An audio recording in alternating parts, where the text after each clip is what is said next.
여러분 안녕하십니까? 나눔과 배려를 실천하는 복지TV 전북방송 김진경입니다. 5월 13일 월요일 뉴스24 이슈 브리핑 시작하겠습니다.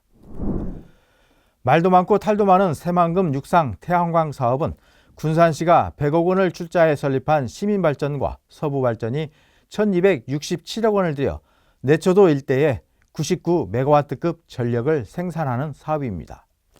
이 사업의 우선 협상 대상자로 A회사가 선정된 이후 여러 의혹들이 불거졌고 감사원의 감사에 이어 검찰의 수사가 시작됐습니다. 이런 가운데 육상 태양광 사업의 우선 협상 대상자로 검찰의 수사 대상에 올랐던 건설사 대표 B씨가 실종 13일 만에 숨진 채 발견됐습니다. 이에 앞서 주식회사 시민발전 전 대표이사 서모씨가 구속됐습니다. 서씨는 정관계 인사 노비 명목으로 특수목적법인 새만금 솔라파워 전 사업단장 최모씨로부터 1억 원을 받아 챙긴 혐의를 받고 있습니다. 사업단장 최씨 역시 수억 원의 비자금을 조성해 사적으로 유용한 혐의로 구속 기소됐습니다. 검찰은 이미 지난해 7월 군산시청 시장실을 압수수색한 바 있습니다. 검찰은 건설사 대표 B씨가 숨졌지만 이미 확보된 자료를 통해 수사를 본격화하고 있습니다. 서울 북부지검은 지난 2일 더불어민주당 신영대 의원의 지역구 사무실을 압수수색하는 등 태양광 사업 전반을 들여다보고 있습니다. 검찰은 정관계 인사들에게 태양광 발전 사업 청탁을 대가로 1억 원을 받은 혐의로 구속 기소된 군산 시민발전 주식회사 대표 서모 씨와 신영대 의원 사이 연결고리를 찾는 데 수사력을 모으고 있는 것으로 알려졌습니다.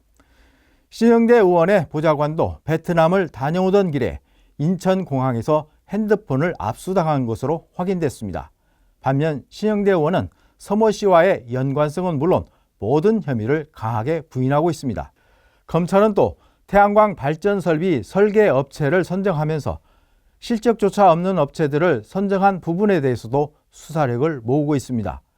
또한 계약 체결을 위한 협상 과정에서 업체 두 곳에 부여된 협상 기간은 25일이지만 군산시가 정부 지침을 무시하고 129일 동안이나 협상 기간을 준 부분도 살펴보고 있습니다. 검찰은 군산시가 A업체에 특혜를 주기 위해 입찰 참가 자격을 의도적으로 낮췄다고 보고 있습니다.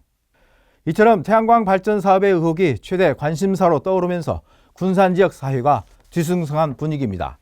군산의 이미지가 전국적으로 실추되지 않을까 우려하고 있습니다. 대부분의 시민들은 꿀은 못 따고 벌만 쏘인 격이라며 현재 군산 지역이 처한 상황을 토로하기도 했습니다. 특히 최근에는 확인되지 않은 소문이 꼬리에 꼬리를 물며 각종 의혹이 확대 재생산되고 있습니다. 검찰이 누구누구를 소환했다거나 조만간 소환할 것이라는 근거 없는 소문이 나돌고 있습니다.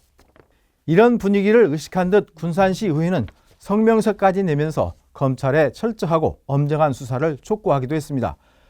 이처럼 어수선한 지역 분위기 속에 검찰 수사의 칼끝이 어디까지 또 누구에게까지 미칠지 이목이 쏠리고 있는 가운데 하루빨리 수사가 마무리되고 지역 사회가 평온을 되찾기를 기대해 봅니다.